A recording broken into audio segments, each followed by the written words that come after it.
My name is Keisuke Noda. Uh, I originally was born in Japan and finished up until undergraduate. And I finished a PhD in philosophy, especially on the comparison of phenomenology, Husserl and Heidegger with Zen Buddhism at the New School for Social Research. And I have been serving as a professor of philosophy and associate provost at the seminary in New York. Viktor Frankl's work became available. I was very interested then as a young, student, what the life would be like in the extreme circumstances, like Nazi concentration camp. So Frankl's work was always in my mind for years. And however, about several years ago, I joined a very extreme denominational religion, Unification Church, when I was a sophomore at the college in Japan. And I began to teach at the seminary, sponsored by the church. And naturally, I encountered faculty from different denominations, and I began to wonder the problem of religious belief itself, especially super denominationalism, by which I mean the denomination which claims the exclusive superiority over others. And I saw a number of paradoxes there. And while you preach and teach the compassion to all and the equal love for everyone, and yet if there are people who oppose or reject the authority of the group or even the teaching or belief system, you are not kind anymore. And this is quite rampant on the various denominations. So I began to wonder such paradoxes exist in a belief system. And actually, although many denomination claims interface and acceptance of religious diversity, but I did not find any clue to resolve and tackle this issue. Then I became seriously interested in Viktor Frankl's work, and I began to read them. Several years ago, I decided to take a formal studies. And then I took courses, and I finally finished diplomat. And I took that issue, paradoxes of belief system, and how Viktor Frankl tackled and decoded the problem, and how his approach can contribute resolving the problems. And I took it as my diplomatic project, and I gave a presentation at the World Congress in 2021. And I'm further working on that subject and preparing another essay for the next World Congress.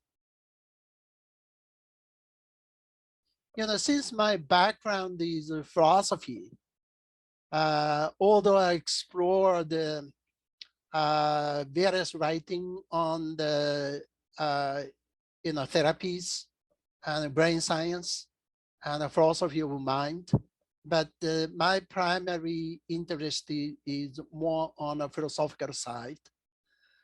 And what I found in Frankl's philosophy is the priority of meaning in existence, especially in human existence. And the religious teachings and the many teachings are focusing on how to become happy, or if we take Adler, he talks about the superiority or inferiority, complex, but Franco sees um, the priority of the approaching the human life or human being is not how to become happy or how to become superior to others, but rather the meaning of life, meaning of existence. And I think that perspective is resonant to the Martin Heidegger's perspective on being and time. And furthermore, because of, Franco opened up the dimension of meaning, and the meaning is disclosed and manifested in individual's life. Nobody can tell what's the meaning of life for each person. What's the meaning of your life for your life? Each person find in that individual unique spheres. So naturally, by opening up the dimension of meaning, Frankl opened up the sphere of individual space. Then individual has a freedom and also responsibility to respond to his life or her life. Then that entails each individual needed to make a decision, make a judgment, and even the person believe in certain belief system or whatever, the person have to know whether what he or she believes in true or false. So the question of values and a question of how to navigate one's life, that question naturally leads to the question of how you can make a right decisions. And Viktor Frankl presented the multidimensional spheres where truth is manifested in diverse ways, not a single way, but in diverse ways. And each individual make a judgment of what is true and what is false, and what is right, what is wrong, in a very balanced ways. And superdenominationalism rather solidify one perspective and make it as universal and almost divine. And somehow, denominationalism is driven by, in my understanding, what Franco calls will to power. So the idea of will to power can make humans as a kind of instrument, and also often denominationalism make God of the denominations. And if I use the analogy of the bridge, Franco's understanding of God is not a part of the bridge, and God is beyond the bridge. You use the bridge, go over there, but God is always over and beyond. And you will encounter God in your sphere of meaning of life. So, but on the other hand, denominationalism makes God a part of the bridge. So God is available only God of the denominations. And that belief system become the unique and only way to make a judgment. And even the human value are driven from, derived from that belief system. And often God is conflated with the religious authority of the group who interprets and tell the story who God is.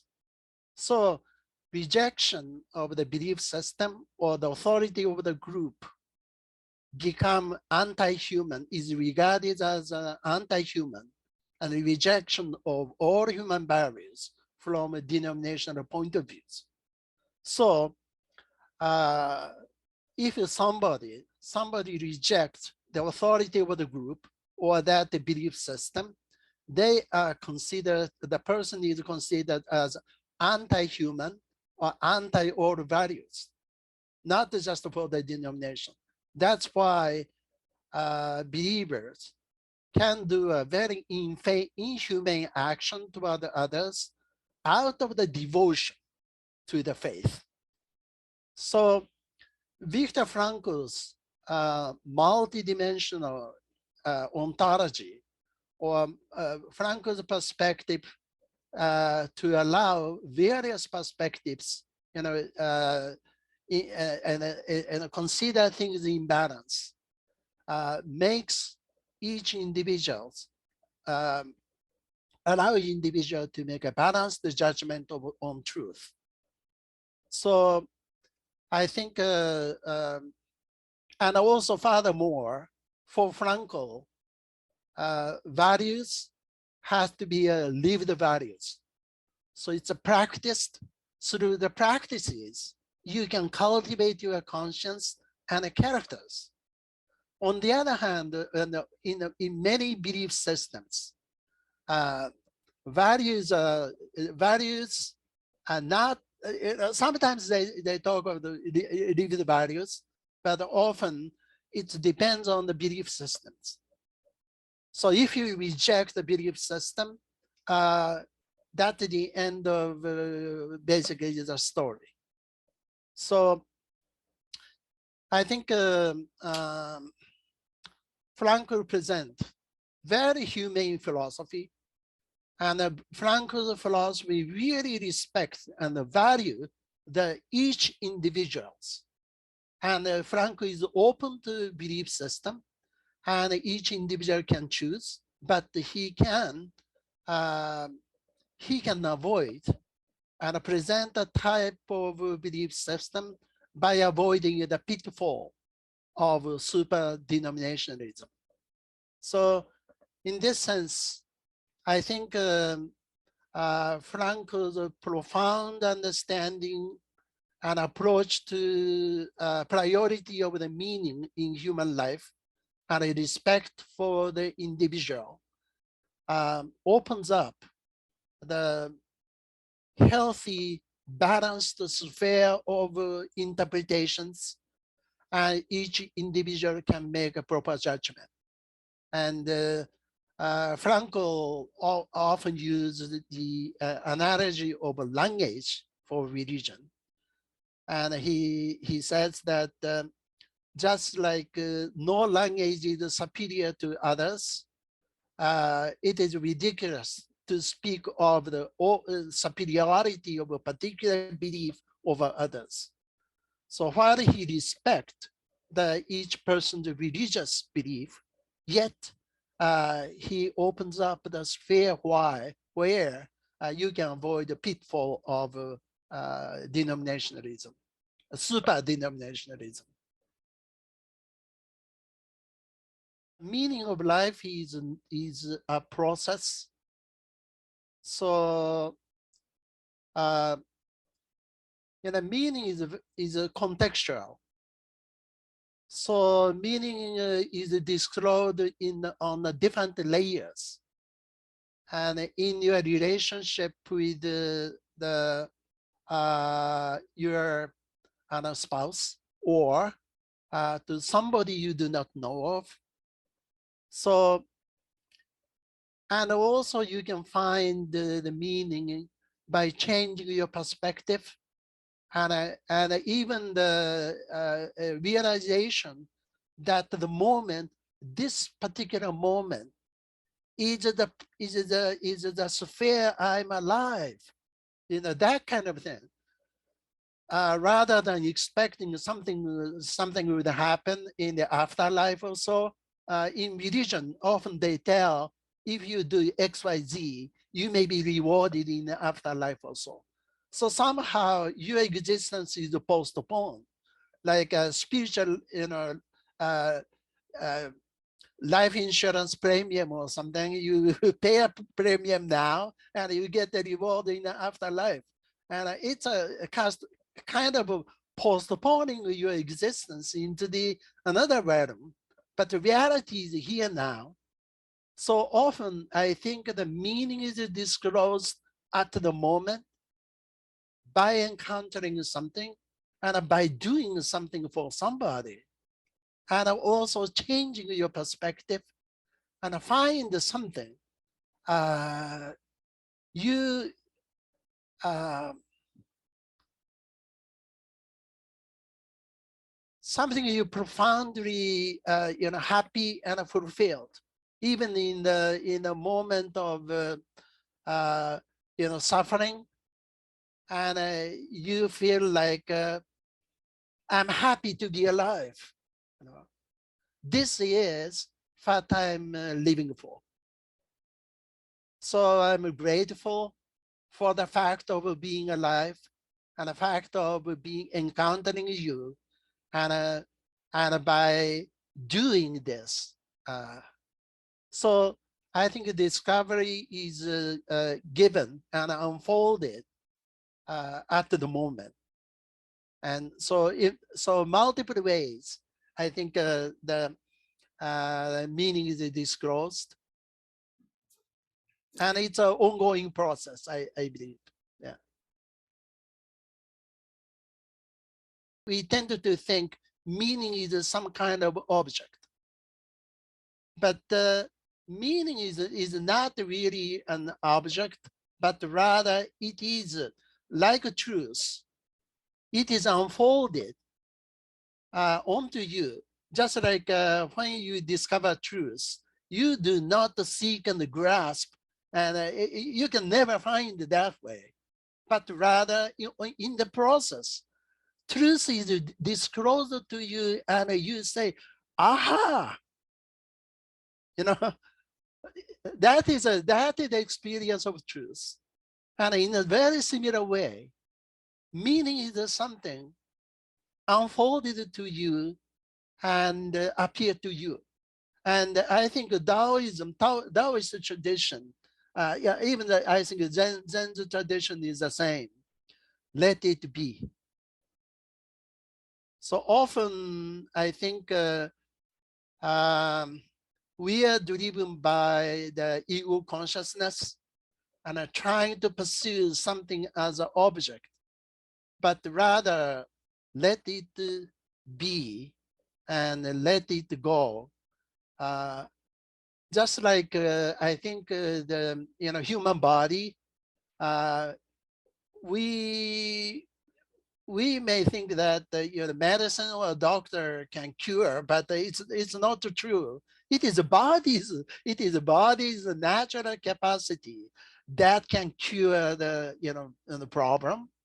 So the idea of Taoist or Eastern medical practice is to restore the balance and restore your natural capacity to heal yourself. So by living authentically, living an authentic life, let it be, then you have a natural capacity to heal yourself. And similarly, I think Viktor Frankl's philosophy is more like not impose a teaching, but rather it is a way to let let your capacity fully manifest itself. So you live your life, not somebody's life, but you become fully yourself. So I feel like Franco's approach is he often uses Socratic dialogue, then through the conversation, uh,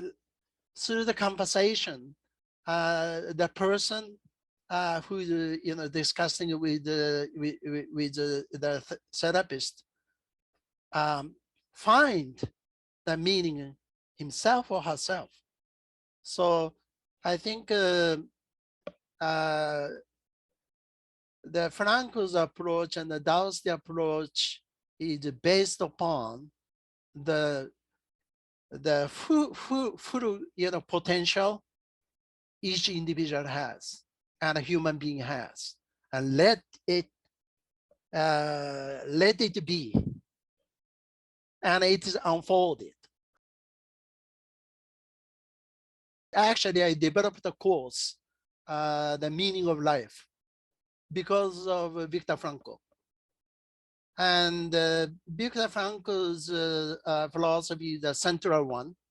And I added Csikszentmihalyi's flow theory and others.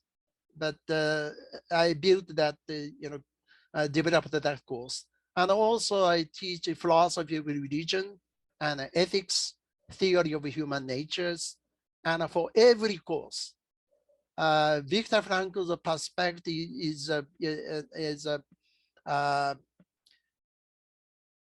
gives a tremendous insight to how to interpret the things. So it is running through, every work I do, and every course I teach, and also for my personal relationship with those whom I know of and whom I do not know of. I really, it is working. Franco's philosophy is working. Uh, you know, uh, in my life. Philosophy is not really like a jacket. You can easily take it on or take it out. Uh, Philosophy is, I think like it's more like, similar to belief. Uh, if you are told that you get, I give you $10,000 if you believe in the lady sitting next to you is your mother, and can you believe it? No, you can't. So similarly, experience of the truth is not something you can, do at your will. Experience of truth and a conviction that this is true is unfolded. It is not your choice, but the truth itself compel you to drive into certain ways. And so in that sense, truthfulness of Frankl's philosophy navigating in life in that way. So it is not uh, a part of my conscious decision or something, but rather it became a part of what I do and how I live and how I see things. My development project was the paradoxes of a belief system and Viktor Frankl's approach. So basically, the paper I presented at the last World Congress was a summary of my development project. And what I described as the paradoxes of belief system and how Frankl, the philosophy, uh, properly identify the problems and provide the way to tackle in this problem. Viktor Frankl's therapies has been applied to individuals and as a theory of therapy, but I believe that his philosophy can be applied to social or organizational level as well. So organization can create empty culture or critical cultures as well.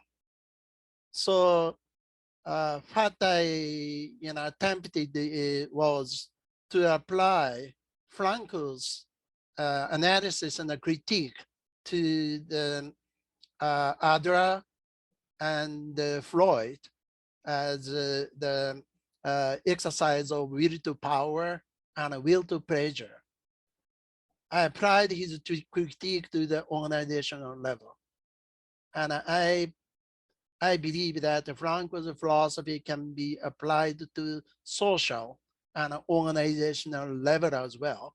And just as individual can lose the meaning and become empty in meaning and values.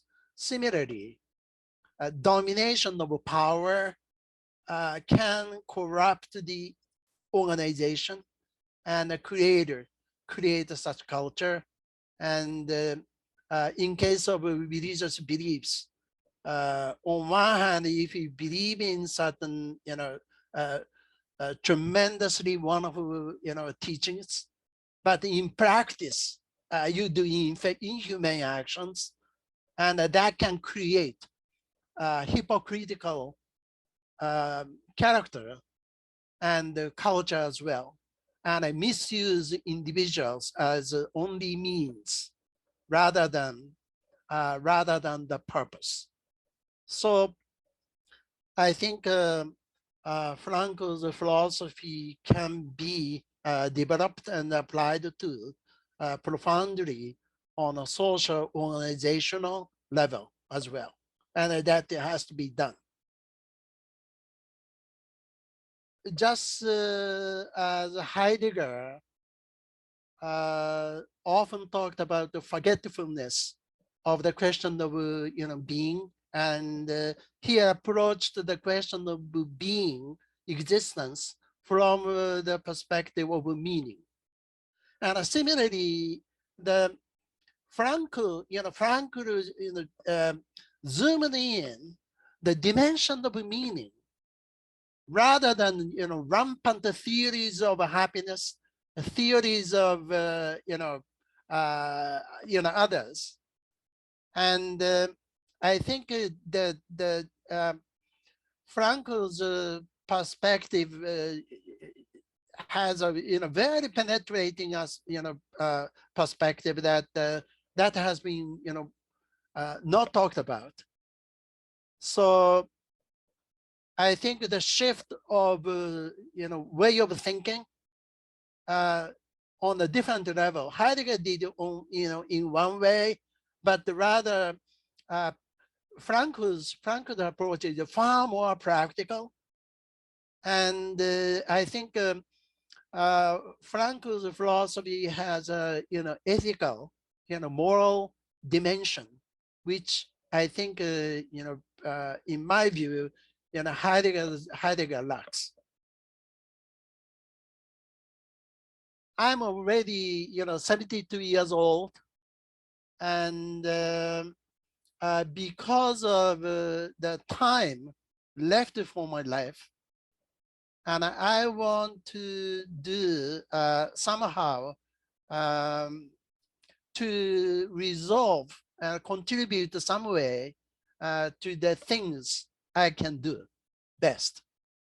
Then I found Viktor Frankl's philosophy as a kind of definitive clue to deal with the problem or complex issue of the paradoxes of a belief system. But I believe Frankl's philosophy has more potential to the theory of interpretation and other spheres as well. So, however, I really love the path I'm taking, because in the process of research, I experienced aha moment. Oh, this is it, right? So somehow, the love of philosophy is not knowing new knowledge. It's not. The love of philosophy or joy of philosophy is this, aha, moment of encountering with the truth. Truth is unfolded to you, and which you cannot deny. It is not to your will, where even if you don't like it, if it's true, that is true. So I think the what I love most is, and also what I learned from Franco is authenticity. An authentic attitude to life, an authentic attitude to each person, whether person is known or unknown, or regardless of the belief system and who that person is. And that kind of profound authentic attitude to me is the essence of religiosity. So I recall that in Viktor Frankl's autobiography, he noted about the head of one of the Nazi concentration camp, and a head of the camp provided medical medicines to the inmate by using his personal money.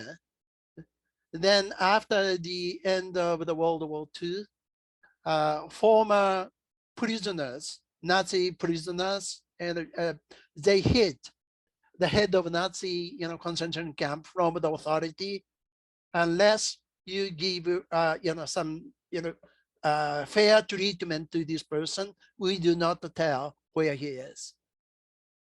Then authority agreed to treat this person differently. Then former Nazi prisoners revealed where he was. And Franco cited this. And regardless of one's belief system, this is a kind of thing we really admire, as an individual and a human actions. So I believe that God is with this kind of person. I see the genuine religious spirit in this kind of actions, and that's authentic. So it's not a fake teachings, but it's authentic actions demonstrated in the actions. So somehow whenever I see and I read Franco's work, and I learn the kind of authentic attitude I have to take, and it reminds me to reset myself, how to encounter my life and answer questions to my life.